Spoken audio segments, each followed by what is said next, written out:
Hi, this is Miss Litton, and this is 7th period Honors Bio Review of Unit 3. And where are you right now? Sitting at home in front of your computer listening, maybe still working on your English poster, perhaps? I don't know. Okay, so Unit 3, you have 3 chapters to concern yourself with, right? Yeah. What's the first chapter that we discussed? Chapter 6. Okay, so chapter 6, hi, right, weirdness. Okay, chapter 6 was all about what? Energy and what? Enzymes. Energy and enzymes. Okay, so if I say those words, you should know a little something about each one of those, right? Okay, what was chapter 7 all about? Cellular respiration. When I say those words, you ought to be thinking about steps in cellular respiration, yes? Okay, and then what was chapter 8 about? Photosynthesis. Okay, is there stuff you could be thinking about in those chapters? Yes. Okay, so don't let any of this be a surprise to you, what that content is. You have had a quiz over every single chapter. Is that accurate? Yeah. Okay, and those quiz grades are posted. That was just a sampling of your understanding. I would definitely focus for you on the multiple choice, on those quizzes that you got the lowest score on, right? That would be logical. If you got a 6 out of 10 on one of those quizzes, that's where your emphasis needs to be. Yes? Emphasis needs to be on chapter 6. Okay, and where could you get practice for the multiple choice, which is worth 80% of your test? Where? End of the chapter. End of the chapter, each chapter in the textbook. There's a whole series of multiple choice questions. Doing and taking multiple choice tests is the best way to prepare for a multiple choice test. If you wanted even more, if you wanted even more questions, where else could you go? Online. Will it do you any good to take your book, look at those multiple choice, look at the question and go, oh, it could be A or B, and then flipping to the back and checking the answer? What's the best way to do it? Commit, exactly. Write it down and make a list and literally going, 1 is A, 2 is C, 3 is E. Sit and write and commit to every single answer because you'll have to commit tomorrow, right? And then go back and look to see how many you missed. And then I would study those ones that you missed, right? That would make sense. And that way you're not spinning your wheels. The other thing I would make sure I knew, and this is for the group part, is make sure you know your additional objectives, right? Because every single test, you've had 2 tests with me so far. Have I asked you a question about an additional objective? Yes. Okay, I asked you 5 questions. Each one's worth 5 points. If your team does not know the additional objective, you will not get those 5 points. Okay, and so far every test, at least one team in every class does not have a clue, and you write about a bunch of things that are not helpful. Okay, so make sure that you have that covered. Should you say, oh, you're going to do chapter 6, you do chapter 7's additional objectives, and I'll do chapter 8? What if I don't do chapter 8? Okay, all of you are going to fail because you gave up that learning to somebody else. So I would be comfortable with all of them. If you want to say, hey, somebody's going to be an expert, that's fine. But don't not study that. Make sure all of you study that information. That would be the smartest thing to do. Okay? Next, did we do a lab in this one? Yes. How many labs did we do? 2. Okay? So what was the first lab about? Enzymes. Okay? So in that lab, and this gives us a good review for enzymes, in that lab we had a substrate. Now, we didn't put it in a beaker. You put it in a vial like, okay, that sucks. But you know what I mean. So what did you put into, what was your substrate that you were working with? Hydrogen peroxide. Okay, and what was the enzyme that you added to it?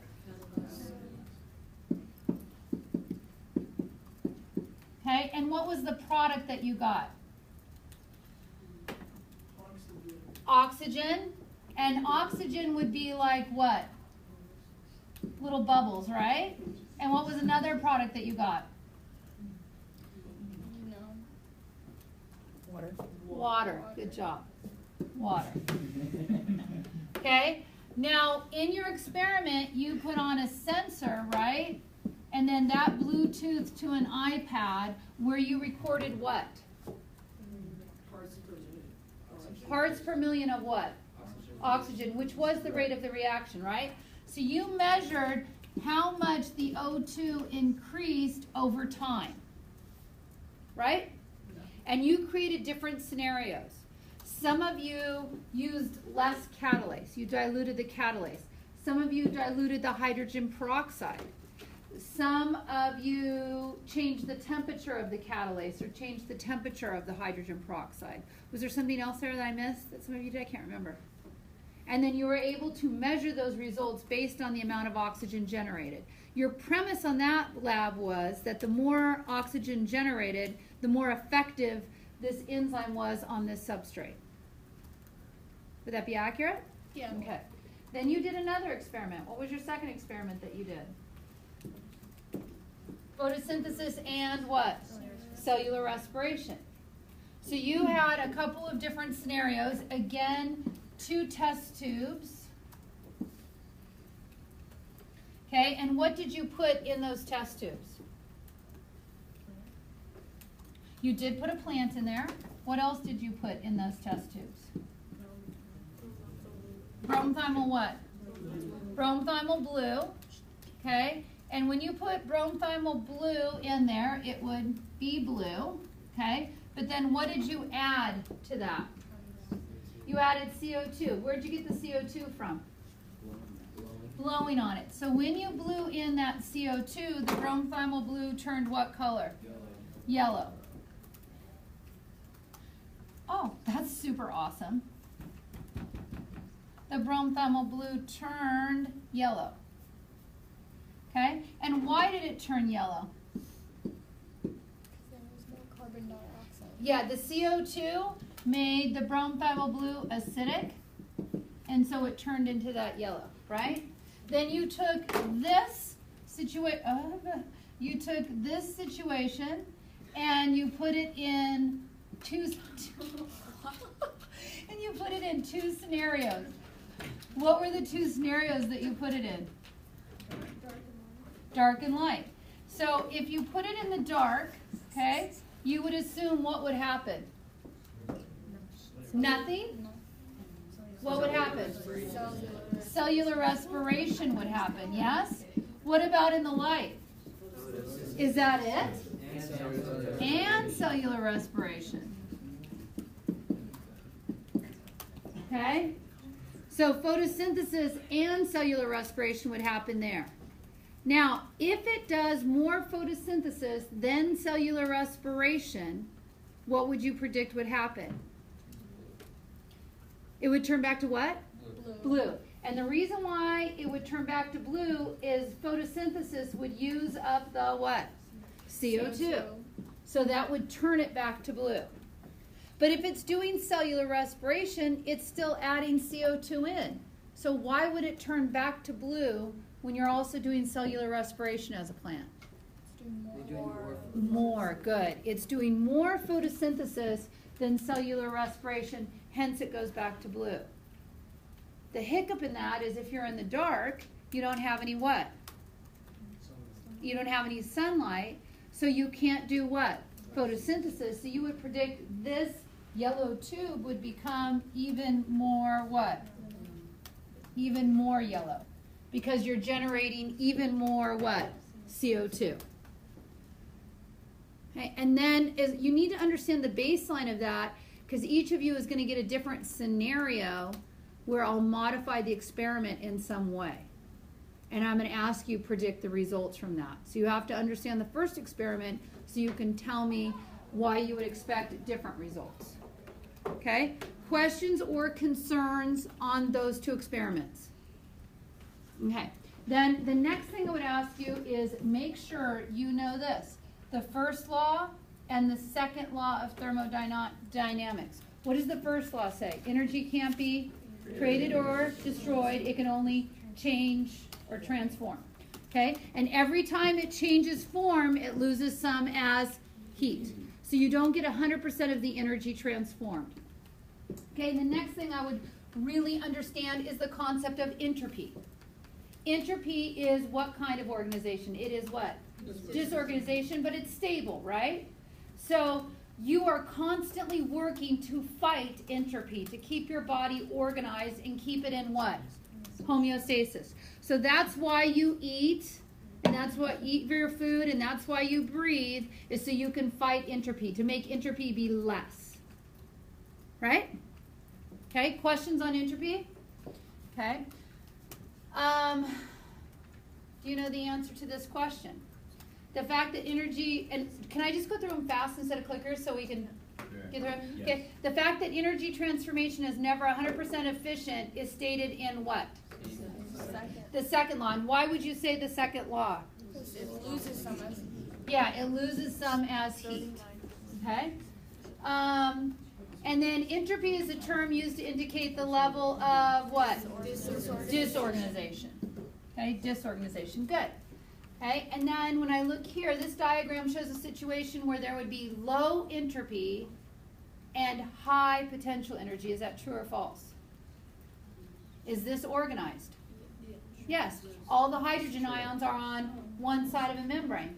Tell me two scenarios where you see that. Reductase, reductase, cytochrome, oxidase, or PQ. Either way, you're going to make some ATP. Okay? Because you concentrate hydrogen ions on one side of a membrane. So that is not high entropy, that's low entropy. It's very organized on that side of the membrane. And does it have potential? Yes. Potential to do what? Make some ATP. So does this diagram show a situation where there would be low entropy and high potential energy? Yes, true. It does. Okay. Questions, concerns? All right. Next, you want to make sure you understand the types of reactions. Metabolism is all of the chemical reactions that occur in your body, and then there are two of them, anabolic and catabolic. Which one is about building? Anabolic, and you're going to remember that because you're going to think about what? Steroids and building. That's what I would do. So anabolic is about building and catabolic is about breaking down. Okay? Now, any one type of reaction can have both of those in there, right? So what would you categorize photosynthesis as? Anabolic or catabolic overall? Anabolic. You're going to put energy into it in order to synthesize sugars. That's why energy, the sun, is on the reactant side, right? Whereas cellular respiration, I would categorize that as a catabolic reaction because energy, ATP, is on the what side? No, product, right? So the substances released energy. Cellular respiration, you release the energy out of glucose, right? Okay, so I've left, now it's separate from the glucose. So I've released it, so it would be a catabolic reaction. Okay, when we look at endergonic and exergonic reactions, it's based on how much energy they end up with. So here I started out with this amount of energy and it went downhill. So what kind of reaction would that be? Exergonic, I released. Where here I end up with more energy, that would be what? Endergonic. But on this here I have a little hurdle. What is the name of that hurdle? Energy of activation. That's the amount of energy you need to make the reaction go forward. Who can lower the amount of energy I need to make that reaction go forward? Enzymes can lower the energy of activation. Good. Okay. We talked about coupled reactions. We said I can take one reaction that is endergonic. Okay, so this could be an endergonic reaction, and I could couple it with an exergonic reaction. Here, ATP has a lot of energy. Now it's released that energy, and it's just plain old ADP and a phosphate. So this energy that it had, I can transfer that energy here into the product. That's a coupled reaction. I release, you accept. Okay, that's a coupled reaction. And we talked about what it could be used for. And we talked about chemical work, like anabolic reactions where you're building. We said you could use ATP for transport work, moving something across a membrane. and then also for mechanical work like muscle contractions. What's your answer here? All the chemical reactions that occur in a cell. What is that? Metabolism. Good. Okay. ATP is used for all of them. Good job. The energy of ATP molecule is released when ATP becomes ADP and phosphate. I agree with that one. When ATP is hydrolyzed. Yes, remember hydrolysis is what? Breaking. When ATP is coupled to an endergonic reaction. Yep, so I'm probably best off doing this.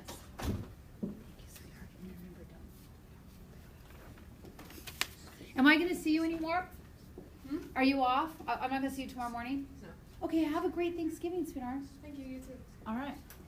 All right, and then we started talking about metabolic pathways, all the different reactions that you go through. And as I told you before, all of those reactions require a what? An enzyme. Good. And so enzymes, the key thing about enzymes is you need to know that it has a what? Active site. And the active site is where the substrate binds. And enzymes, like all proteins, are very what? Specific. Good. Okay. We already talked about it lowering the hurdle. Okay. But now let's talk about what are some things that can affect how well an enzyme can work. So let's list some. What are some factors that affect enzyme activity? Charge? pH. Okay.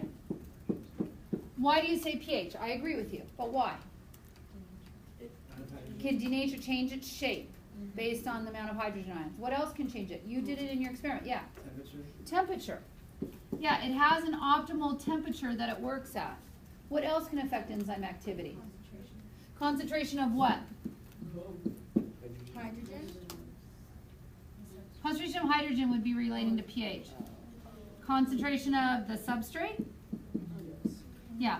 Concentration of the substrate and of the enzyme itself. What else? We talked about needing maybe like coenzymes, right? Like vitamins. Did we talk about that? Or am I just talking off the top of my head? Maybe I didn't talk about that. Okay. Then we also talked about two types of inhibitors. What were the two types of inhibitors? Non-competitive and what? Competitive. And the issue with that is it's competitive if whatever that inhibitor does is competing with the substrate for a spot on the active site. It's a non-competitive inhibitor if it binds somewhere else but ends up having an effect on the active site. Through a series of reactions, it ends up messing with the active site. The other one is like I'm just sitting on the active site. The other one is I'm way over here, but I'm causing these problems over at the active site. That's a non-competitive. Okay. The active site of a specific enzyme. This was a map. Is it similar to that of any other enzyme? No, they're specific. Is it part of the enzyme where the substrate can fit? Yes. Yes. Can it be used over and over again? Yes. Is it not affected by these things? No, it is affected. Okay. What type of inhibitor is this? Why are you saying it's non-competitive? It's not binding. Yeah, it's not coming in here to the active site. It's going here to an allosteric site. Okay, and the allosteric site of an enzyme is the same as the active site? No. Non-protein? No. It's part of the enzyme, so it's protein. Where ATP attaches? No. Could it involve feedback? Yes.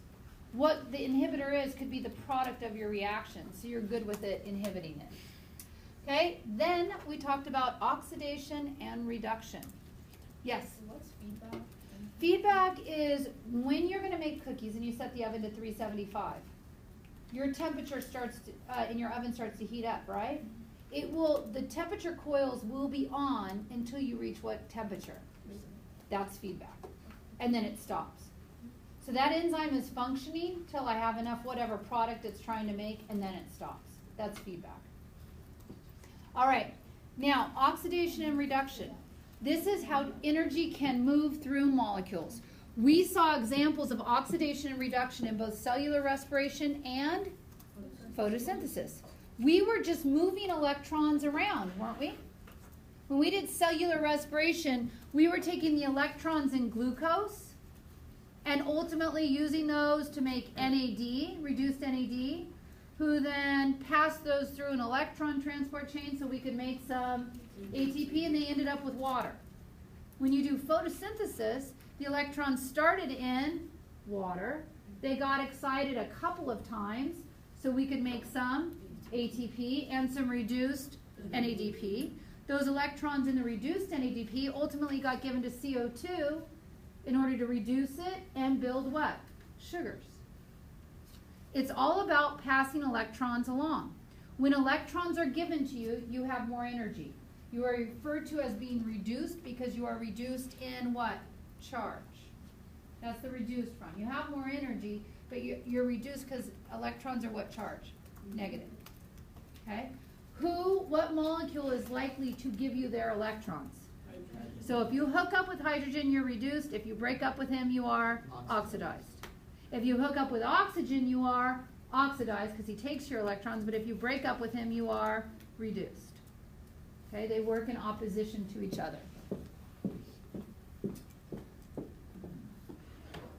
Okay, and are you familiar with this equation?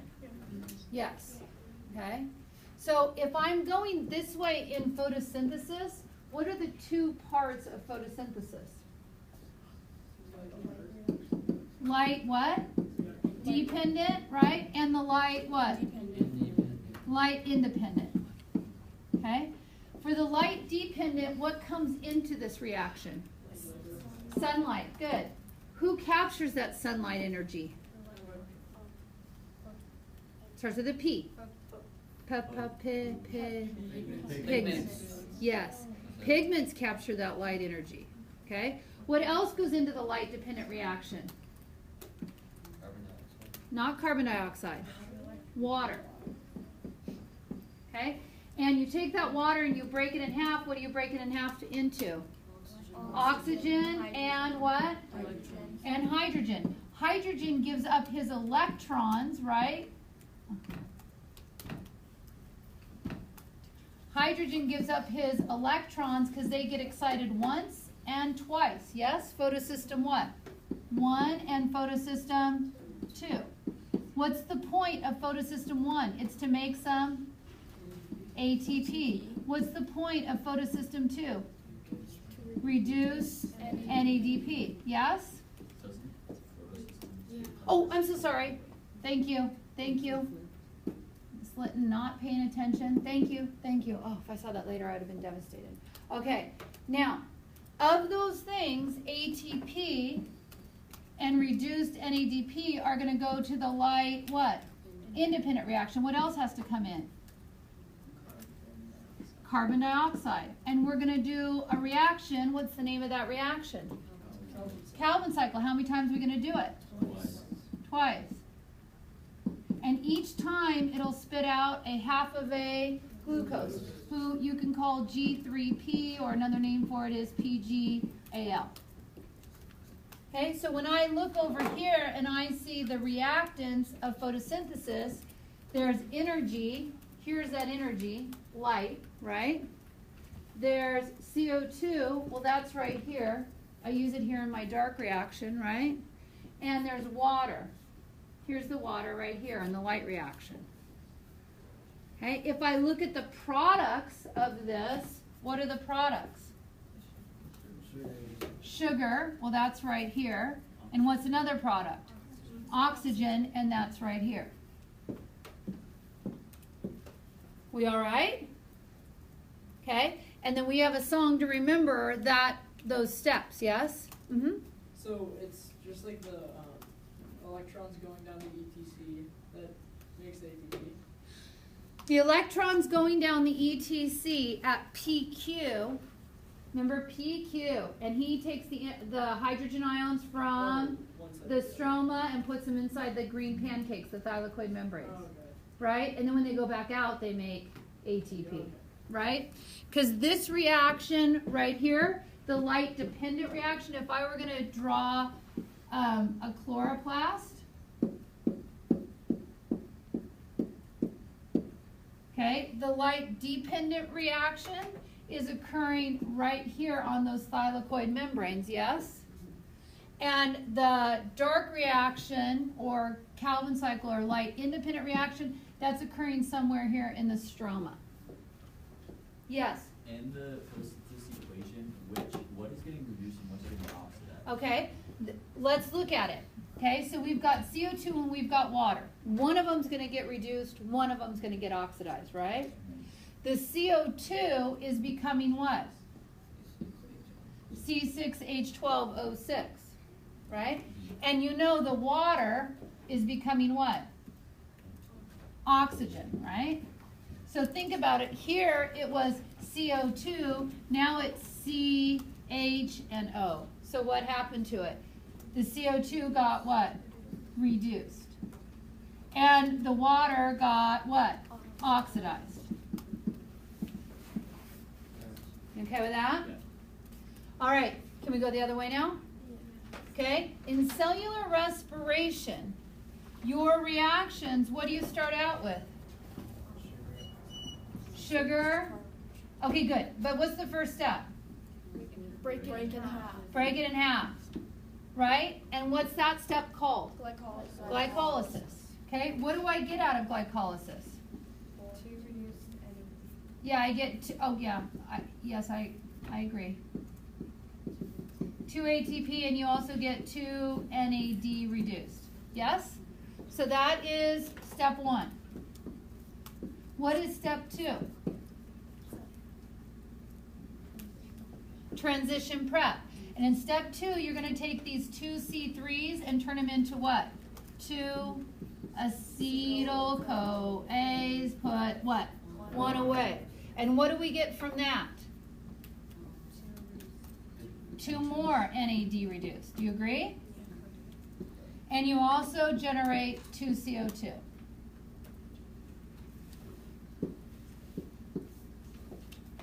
Did I lose you? Are you okay? You okay? All right. Now I'm going to take these 2 acetyl-CoAs and I'm going to feed them into the what? Citric acid cycle. What else? Krebs cycle. And it's already preloaded with a C what? 4. And we do 2 plus 4 is 6, do the bit, get 5, do the bit, get 4. And as a result of that, okay, of doing this, each time we do it, we get 1 ATP, so I get a total of 2, right? And each time I do it, how many reduced NAD do I get? Each time I do it, how many reduced NAD? 3. Do the bit, reduce an NAD, right? Okay, so I get 2 NAD, or sorry, 3 times 2 is 6 total. And how many FAD do I get? 2. 1 a turn, right? Okay, and you also get CO2 coming off exactly, but I'm going to take these NADs here and here and here, and the FADs, and I'm going to take them to the top of the ETC. And I'm going to do a na. They're going to drop off their electrons. As their electrons get dropped off, 3 times I will crank out hydrogens. What are those 3 places? Reductase, cytochrome, oxidase. So when they come back in, what can I make a bunch of? ATP. Okay, so I was trying to just summarize it quickly. That is one ugly diagram. Okay? All right, now, the couple things to hit is the locations of each of those reactions, right, where they occur. So we did the photosynthesis one. Where does glycolysis occur? In the cytoplasm. Everything else occurs in the mitochondria. But transition and the Krebs citric acid cycle occur right in the middle.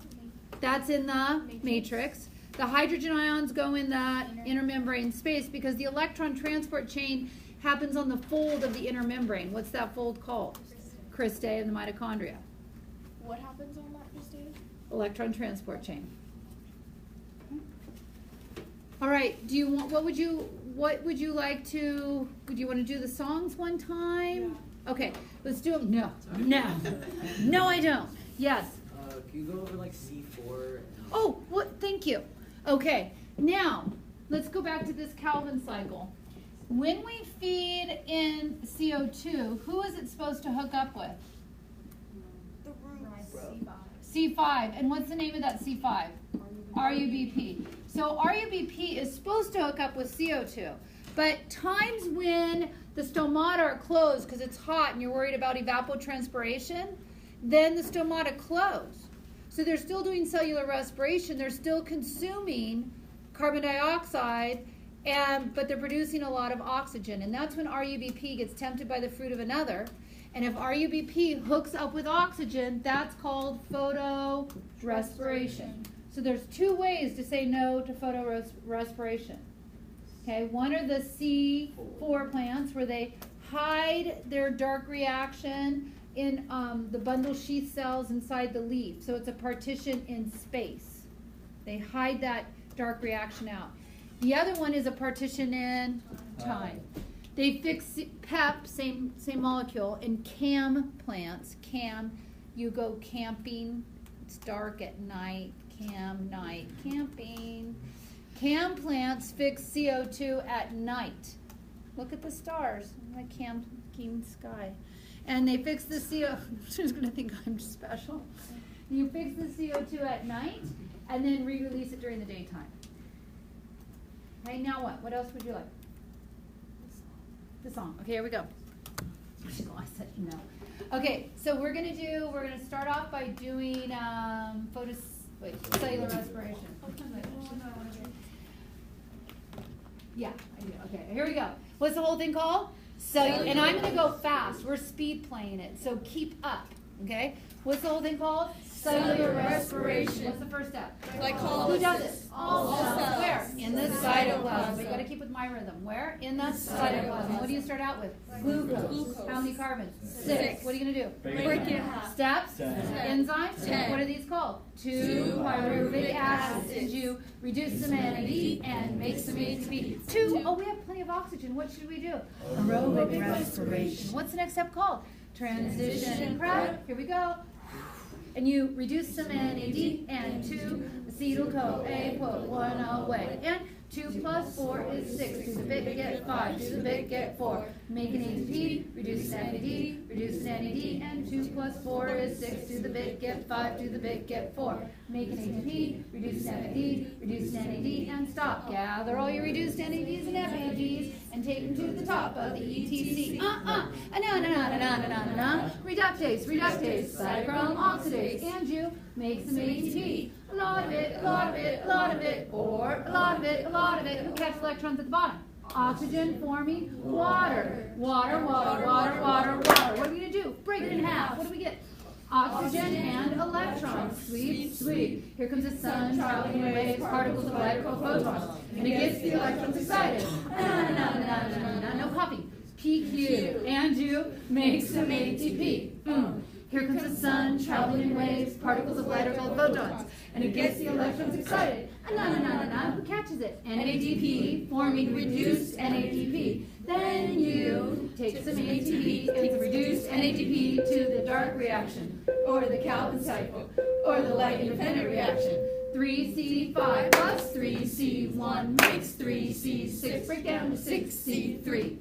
Use some ATP, use some reduced NADP on your 6C3. Take 1 away, PGAL, jazz hands. And you're left with 5C3, Use some ATP to build 3C5 plus 3C1 makes 3C6. Break down to 6C3. Use some ATP, use some reduced NADP on your 6C3. Take 1 away, glucose, jazz hands, and you're left with 5. Use some ATP to build 3C5. Stop, pick up your glucose. How many carbons? 6. What are you going to do? Break in half. Steps? 10. Enzymes? 10. What are these called? 2 pyruvic acids. And you reduce some NAD and make some ATP. 2. Oh no, we don't have any oxygen. What are we going to do? Fermentation. How many choices do we have? 2. You and I make lactic acid. It's our muscle support. Plants and yeast make ethanol.